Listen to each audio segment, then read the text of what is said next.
spell to make Good Bites a good source of fiber. Dates and agave syrup add a natural sweet touch. And the flax seeds make Good Bites a source of omega-3 polyunsaturated fatty acids, which may promote heart health. Finally, the almonds pack a good crunch.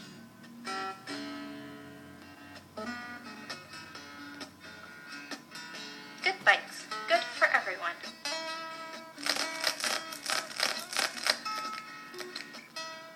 Good Bites are now available in the natural foods aisle at participating grocery stores, including Sobeys, Loblaws, Longo's, Metro, and Whole Foods Market for just $1.09. A healthy, convenient snack for an affordable